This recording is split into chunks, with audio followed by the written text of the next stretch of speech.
The Drayton House ballroom held 400 candles and 300 guests, and not one of them looked at Cecily Graves. She stood at the edge of the south wall in a gown of unrelieved black bombazine, her gloves mended at the left thumb where the stitching had given way for the second time that week.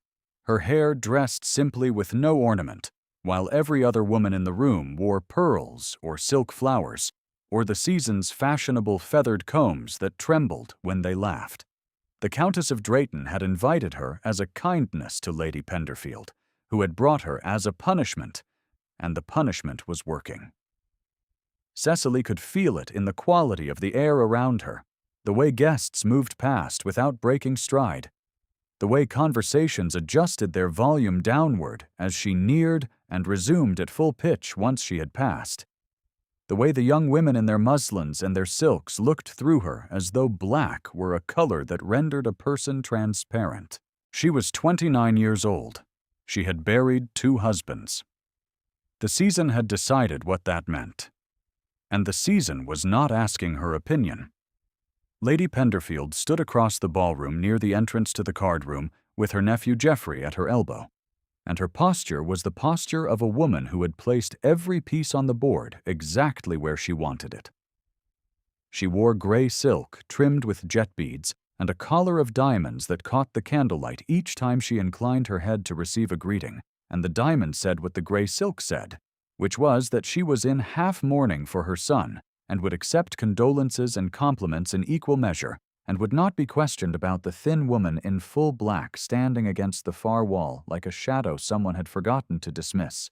Across the room, near the fireplace where the younger sons of the house stood with their port, a man Cecily had never seen before was not looking at her in a way that was different from how everyone else was not looking at her. Everyone else's gaze slid past her like water over a stone. His gaze stopped. It stopped and held at a point just above her left shoulder, as though he had been about to look and had caught himself, and the effort of not looking had produced a stillness in his face that was louder than attention.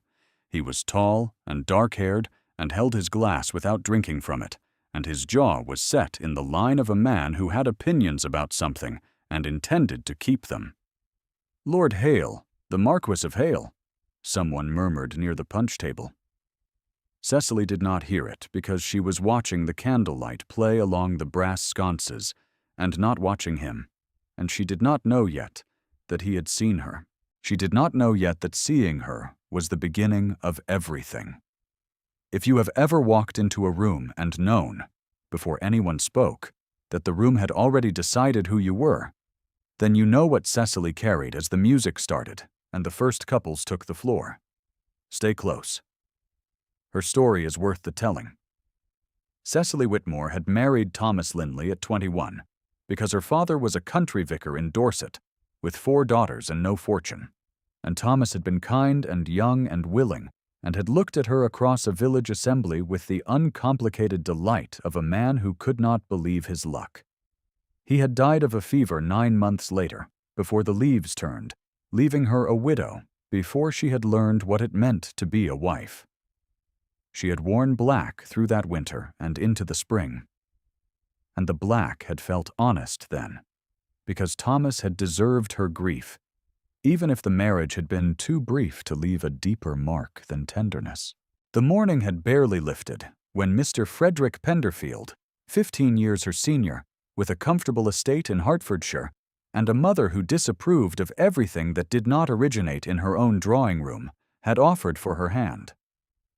Cecily had accepted because the alternative was returning to her father's house to compete with 3 younger sisters for space in a parlor that could not hold them all, and because Frederick had promised that she would want for nothing. And the promise had been technically correct. She had not wanted for food or shelter, or the kind of respectability that came with a husband's name. She had wanted only to be seen, and Frederick had been decent in the way a man could be decent when he had married for convenience and expected nothing deeper.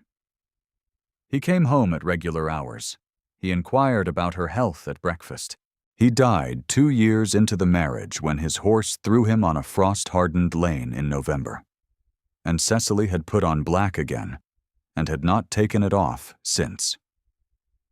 3 years.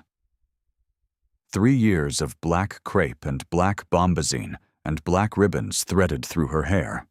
3 years of sitting at the far end of Lady Penderfield's dinner table, while Lady Penderfield reminded the company, in her precise and polished way, that Cecily was a guest and not a daughter, a dependent and not an heir, a widow and nothing more.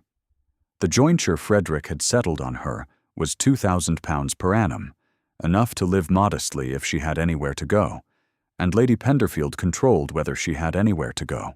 "She is the widow, and nothing more," Lady Penderfield had told Geoffrey Penderfield in the morning room not 3 days before the Drayton ball, her voice pitched to carry to the corridor where Cecily stood with a mending basket balanced on her hip and a needle threaded with black silk held between her teeth.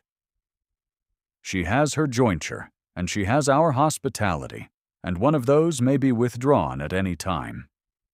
Geoffrey, when you speak with Mr. Harding about the estate accounts, remind him that her jointure is subject to review." Geoffrey Penderfield was Frederick's cousin, a man of 32 with soft hands and the confident entitlement of someone who had been raised to believe that proximity to wealth was the same as a claim on it.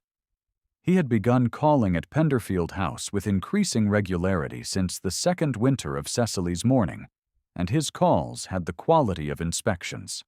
He examined the silver. He counted the paintings. He looked at Cecily in a way that suggested she was another fixture whose continued presence required justification, a chair that might be reupholstered or removed depending on the season's needs. His interest was not romantic. It was proprietary. He wanted the estate and everything in it, and Cecily happened to be standing in the drawing room. What no one in that house knew was that Cecily kept a single object that was not black. It was an ivory brooch, no larger than a sixpence, carved with a small wild rose that had belonged to her mother. She carried it in the inside pocket of her morning gown, where it pressed against her ribs when she breathed. And she touched it sometimes when the weight of the house grew heavy, running her thumb along the petals carved into the ivory until the shape of them steadied her. Not comfort, exactly. Proof. Proof that she had been someone's daughter before she had been anyone's widow. The charity visit to the Whitmore Foundling Home on Lamb Street was Lady Penderfield's idea, which meant it was Lady Penderfield's performance. She arrived in a carriage with the Penderfield crest freshly painted on the door, distributed 6 jars of preserves to the matron with the ceremony of a woman bestowing a barony, spoke for 8 minutes about the regrettable state of the linen and the questionable quality of the children's shoes, and withdrew to the parlor to take tea with Mrs. Talbot, the old housekeeper who had been with the Penderfield household for 30 years, and who accompanied Lady Penderfield on all public errands as a kind of living credential. Cecily was left in the nursery with 14 children under the age of 7 and a copy of Robinson Crusoe that was missing its front cover and had a tea stain across page 43. She read to them for an hour. She did not perform it. She did not raise her voice for the storm, or lower it for the island's loneliness in the way that educated women sometimes did when they wished to demonstrate their refinement. She read plainly, steadily, with the patience of a woman who understood that children who have been overlooked can hear the difference between attention and display. The smallest girl, a child of perhaps 4 with a healing scratch across her nose and a thumb that wanted to be in her mouth, climbed into Cecily's lap without asking and stayed there for the rest of the chapter. Cecily's arm came around her and held her with the unconscious tenderness of someone who had never had a child and did not know she was capable of the gesture until her body made it. Lord Hale stood in the corridor doorway. He had come on separate business, something to do with the subscription his late sister had established for the home's music instruction, and he had been directed to the matron and had found Cecily instead. He stood with his hat in his hand and watched her read, and his face did something it had not done in public for 2 years. It softened. The carved line of his jaw eased. His hand, the one not holding the hat, closed once at his side and opened again. And the opening had the quality of a decision unmade. A fist that had remembered it could be a hand. When Cecily emerged into the corridor 10 minutes later, he was standing by the front door as though he had only just arrived. Miss Graves. His voice was low and level and revealed nothing beyond the name itself. My lord. She inclined her head. Her arms still held the shape of the child she had been carrying. The wind has come up. You will want your mantle before you step outside. I'm quite well, my lord. You are not wearing a mantle, and the wind is not kind. Come inside and wait while I send for the carriage. He said it the way a man gives an order he expects followed, a sentence whose grammar admitted no question. And Cecily heard the command, and not the protection living inside it. And her chin lifted half an inch, and she walked past him into the April air without her mantle and felt the cold close on her collarbone like a hand. He watched her go. His fingers went to his breast pocket, where something small and folded lived beneath the cloth, and he pressed it once through the wool and turned away. The pressing was automatic, the gesture of a man confirming that his oldest hurt was still there. The Waverley Musicale was the sort of evening Lady Penderfield preferred, an evening arranged for the display of eligible young women at a series of pianofortes and harps, while their mothers assessed the available men from gilt chairs along the walls. Cecily had not been invited. Lady Penderfield had brought her anyway, because an uninvited widow in black served as a useful contrast to the season's real prospects, and the season's brightest prospect that year was Miss Arabella Kinross. Arabella was 22, fair-haired, accomplished in 3 instruments and 2 languages, and possessed of the serene confidence that came from having been told since infancy that she was the correct answer to every question the marriage market could ask. She played the second sonata with precision and feeling, received her applause with a modest inclination of her golden head, and paused beside Cecily's chair on her way back to her mother. The little widow, still in her blacks. She said it lightly, the way one comments on the temperature of a room. One would think 3 years quite sufficient, Mrs. Penderfield. Miss Graves, Cecily corrected, and the correction cost her something visible in the tightening of her mouth and the slight whitening of her knuckles where her hands gripped the edges of the chair. She had never taken Frederick's name formally, though the household used it as a convenience that erased her. The correction placed her back where the world had started her, unmarried and unattached, and unclaimed by anyone or anything. Arabella smiled and moved on, and the smile said what the words had not, which was that a woman with no husband, no fortune, and no name worth speaking was not a woman worth correcting. Lord Hale was standing near the window with a glass of wine he had not touched, and the level of the wine had not changed in 20 minutes, which meant he had been holding it as a prop while he watched the room. He had seen the exchange without moving, and his face had not changed. And the fact that his face had not changed was itself a kind of change, because a man who does not react to a cruelty he has witnessed is either indifferent or calculating, and the stillness in his shoulders was not indifference. He crossed the room 14 minutes later, which was long enough to make the crossing look incidental, and stood beside the pianoforte, where Cecily had been asked to turn pages for a younger girl whose mother had felt generous. Do you play, Miss Graves? Tolerably. I was not asking about your skill. I was asking whether you play. She looked at him then, fully, for the first time since the Drayton ballroom, and the looking undid something she had kept locked for longer than 3 years. His eyes were gray, the color of winter river water where the current runs deep and the surface stays still, and they held hers without demand and without retreat, and her pulse moved once in her throat, a single visible beat above the black ribbon at her collar that she could not have hidden if she had tried. I used to, she said. Before. He did not ask before what. He nodded once, and the nod carried a sentence he had chosen not to say, and he moved away. Across the room, near the door that led to the supper table, a man in a dark coat with a solicitor's leather case stood briefly in the lamplight. Mr. Harding. He spoke to no one, and he left before the final piece was played, and Cecily saw him, and did not think it strange. She would remember later that he had been there, and she would understand what it meant. That same evening, Lady Penderfield made her announcement in the carriage on the ride home, her gloved hands folded in her lap with the symmetry of a woman who had arranged the world to her satisfaction. Geoffrey has spoken to me about a formal understanding between you. You will accept. The arrangement will secure your position in the household and settle the question of the jointure permanently. I have asked Mr. Harding to draw up the papers. Cecily's hands were flat on her knees. She could feel the ivory brooch pressing against her ribs with each breath, a small hard point that refused to be mourning. I have not been consulted, Lady Penderfield.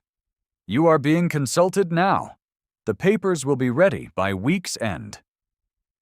The carriage wheels turned over the cobblestones, and Cecily said nothing more, and the silence between them had the quality of a door closing. The garden at Penderfield House was not large, and it was not beautiful. It was a narrow rectangle of gravel paths and trimmed box hedges that existed primarily so Lady Penderfield could say she had one, and Cecily walked its perimeter each morning before breakfast, because it was the only place in the house where she could be alone without explanation. The gravel crunched under her worn shoes in a rhythm she knew by heart, and the box hedges smelled of rain and of the particular green bitterness of leaves that have been cut too often. She was on her third circuit when Lord Hale appeared at the garden gate. He had come to call on Lady Penderfield, his card said. Lady Penderfield was not yet receiving, the footman had said. Lord Hale had seen the garden and had decided to wait there, and the footman had not been given the chance to object before Hale was already through the gate and standing on the gravel path with his hands clasped behind his back and his face arranged in the expression of a man examining shrubbery with professional interest. Miss Graves.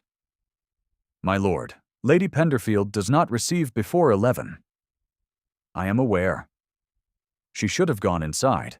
The propriety of the moment required it. A twice-widowed woman alone in a garden with an unmarried marquis was a sentence the season would write in indelible ink, and Cecily knew it, and she stayed, because something in the set of his shoulders told her he had not come to see the box hedges, and something in the set of her own heart told her she was tired of doing only what she should. They walked in silence for 40 paces.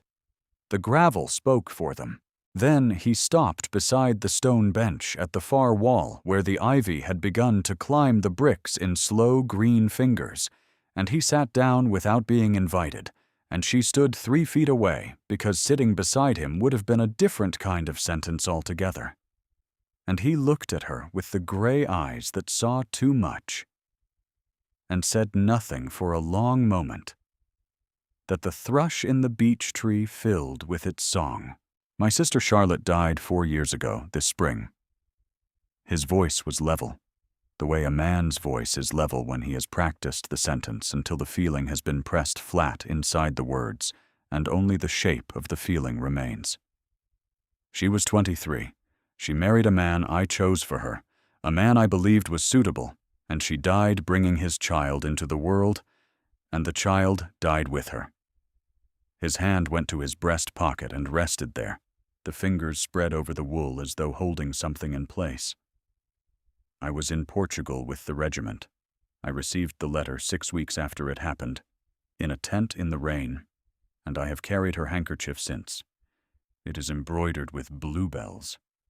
She was not skilled with a needle, and the bluebells look more like ink spots than flowers, and it is the most valuable thing I own. Cecily's throat ached. She did not speak because speaking would have required her to decide what to say, and there was nothing adequate, and the inadequacy itself was a kind of honesty she could offer him by standing still. "You lost 2 husbands," he said. "I lost my sister to a marriage I arranged. The world tells us both that sufficient time has passed. The world measures grief in seasons and expects the living to keep pace." He paused. "The world is wrong." The brooch pressed against her ribs, her eyes burned, and she blinked once, hard, and the burning did not stop. And she turned her face toward the ivy so he would not see her cry. And he let her turn. And the letting was the kindest thing anyone had done for her in 3 years. He did not reach for her. He did not offer a handkerchief. He simply waited. The way a man waits at a door he has opened when he knows the person on the other side needs a moment before stepping through. If you are listening closely, then you know what she does not yet know. You have seen what his stillness means. You have seen the protection inside the command, the softening behind the stone. Hold that knowledge gently. She will need it soon. The next 2 weeks were the worst of Cecily's life since Frederick's funeral. And they were worse in a different way, because Frederick's death had been sudden and sorrowful, and had come with the community's permission to grieve, and this was a slow, deliberate closing of every door she might have walked through. Lady Penderfield moved with the precision of a general who had already declared victory and was now arranging the terms. The jointure papers were to be reviewed. Geoffrey's visits increased to daily, and then to twice daily, morning and evening, the morning visit to inspect and the evening visit to remind. A dressmaker was summoned to Penderfield House, not for Cecily, who would remain in black until she was needed in white for the engagement announcement that Lady Penderfield had already begun drafting in her mind, and the dressmaker brought fabric samples and spread them across the morning room table like a sentence being written in silk and lace. Cecily ate her meals in the widow's room now. The dining table was no longer offered to her. And the withdrawal was itself a message, delivered without words, and understood by every servant in the house. Mrs. Burrell, the cook, sent trays up with portions that were a fraction larger than what Lady Penderfield had authorized, and the fraction was the only rebellion the household could afford. And Cecily ate every bite because refusing food from a woman who was risking her position to send it would have been a cruelty she could not commit. Geoffrey cornered Cecily in the library on a Tuesday evening, the 3rd week of April, while Lady Penderfield sat in the drawing-room with her embroidery, and the door between the rooms stood open. "You will sign the papers, Cecily." "Miss Graves." The correction again, worn thin from use, and still the only weapon she had. "You will sign. The jointure is void if you refuse the family's terms. My aunt has consulted Mr. Harding, and the law is clear." He leaned closer, and his breath carried the sweetness of port, and his voice dropped to the register men use when they believe proximity is the same as authority. "The widow has no claim, and no consequence. You would do well to remember that." She heard the label land for the 3rd time, in the 3rd setting. And this time it did not glance off the armor she had built from silence and endurance. It lodged. She felt it in her chest, like a stone dropped into still water, the ripples moving outward through her ribs and her hands and the back of her throat until her fingers trembled and her jaw locked shut, and the brooch against her ribs felt less like proof and more like a relic of a person she could no longer afford to be. Lady Penderfield appeared in the doorway. Her posture was impeccable. Her face was calm. "The papers are on the writing desk, Cecily. Sign tonight, or leave this house by Friday. You may take your clothes and whatever remains of your jointure, if Mr. Harding determines you still have one." Cecily looked at the writing desk.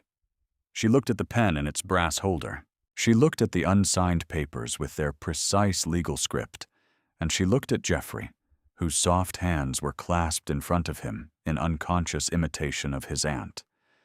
And she looked at the black gown she had worn for 3 years, because the world had expected it, and she had run out of reasons to refuse what the world expected. She did not sign.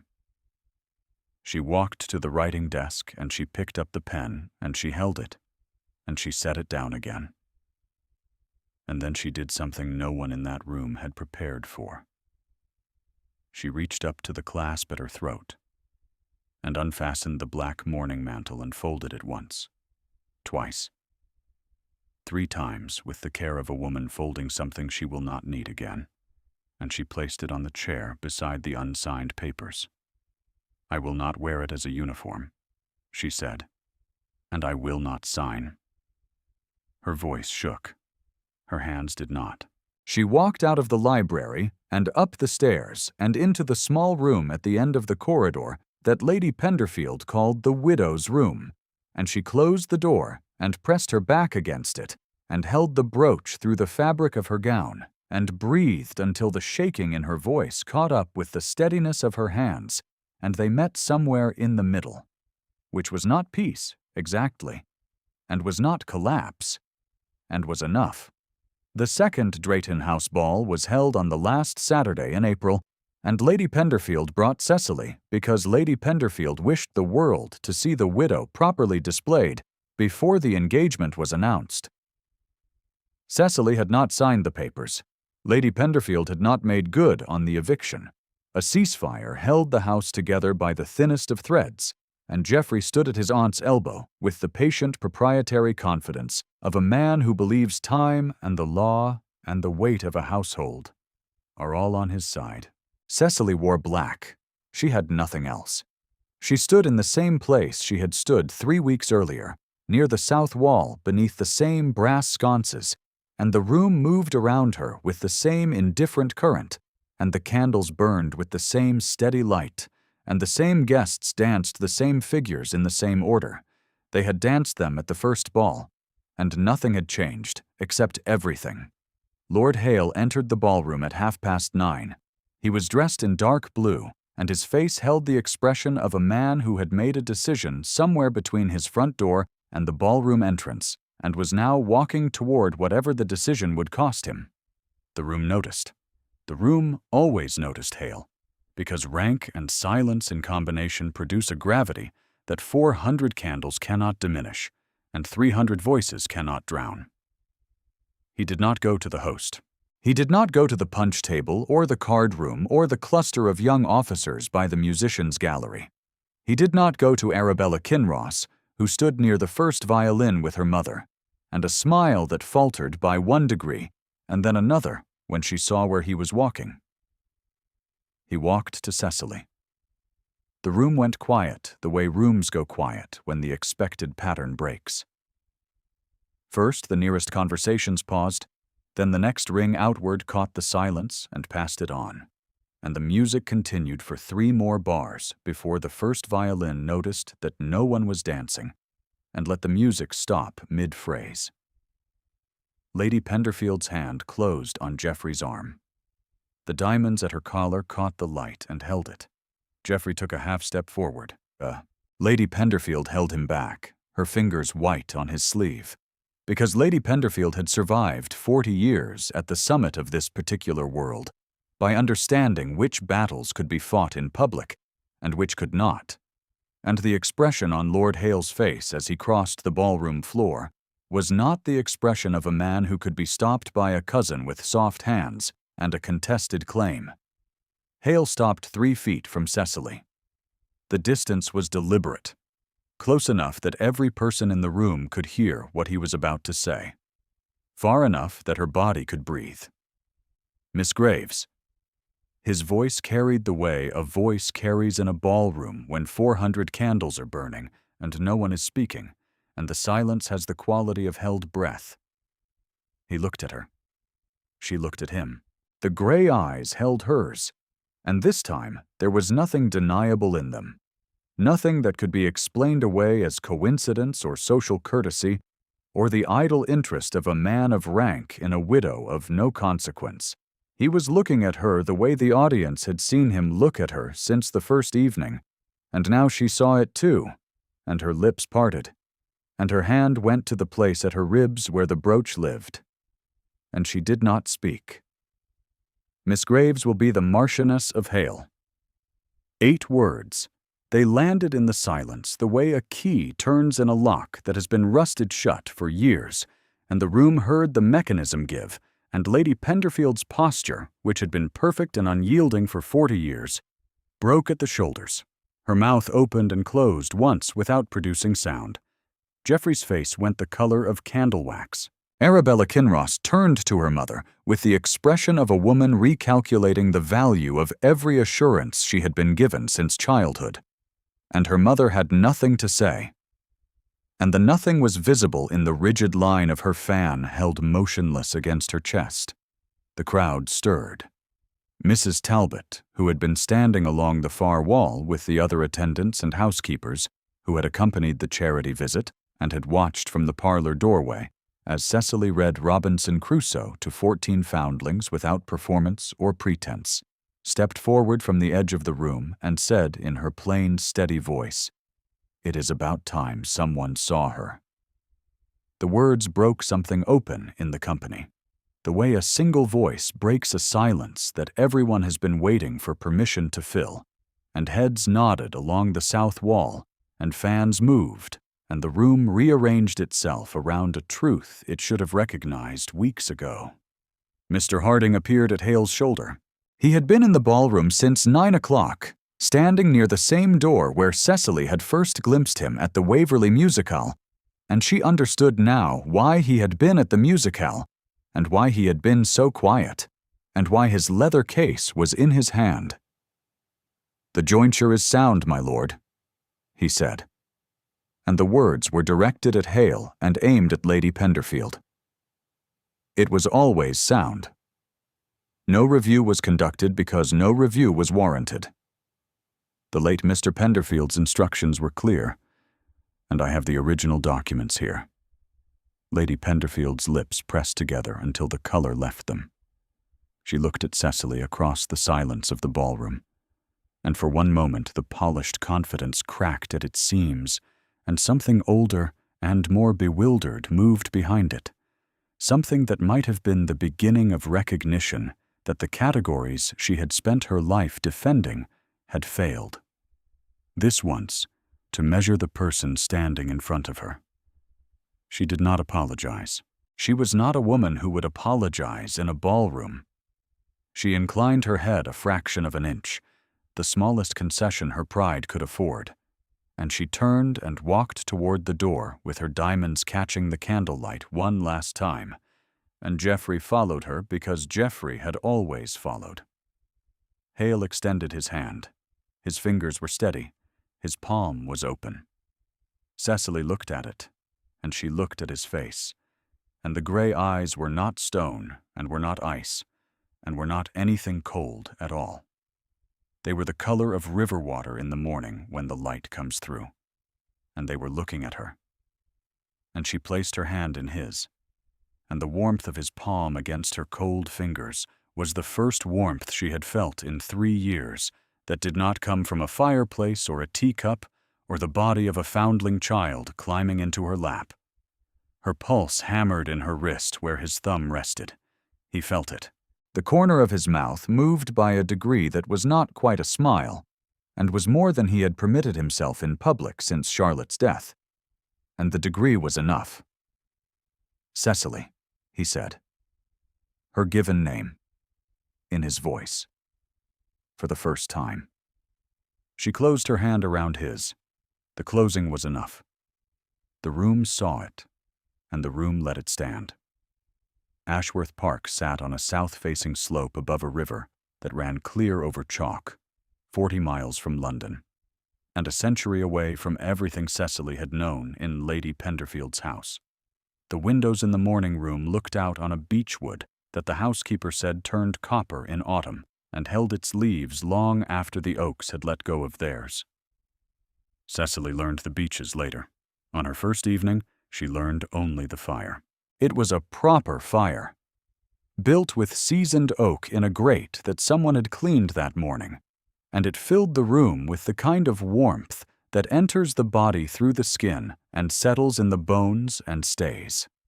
She sat beside it in a chair that was not black and not borrowed and not positioned at the far end of anyone's table.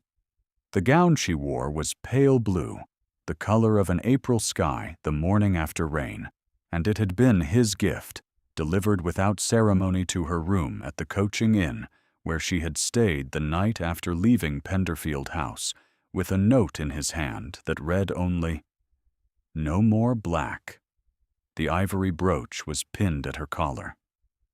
For the first time in 3 years, it was visible, the small carved wild rose sitting against the blue fabric, like a thing that had always belonged in daylight and had only been waiting for the right cloth to hold it.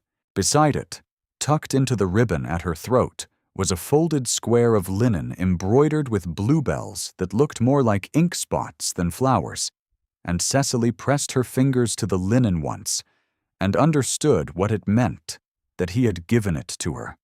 It meant he trusted her with the most valuable thing he owned.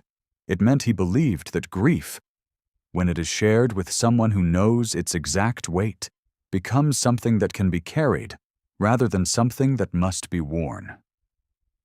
He came into the room without announcement, because it was his house, and she was in it, and both of those facts had not yet finished arriving. He sat in the chair across from hers. The fire crackled and shifted.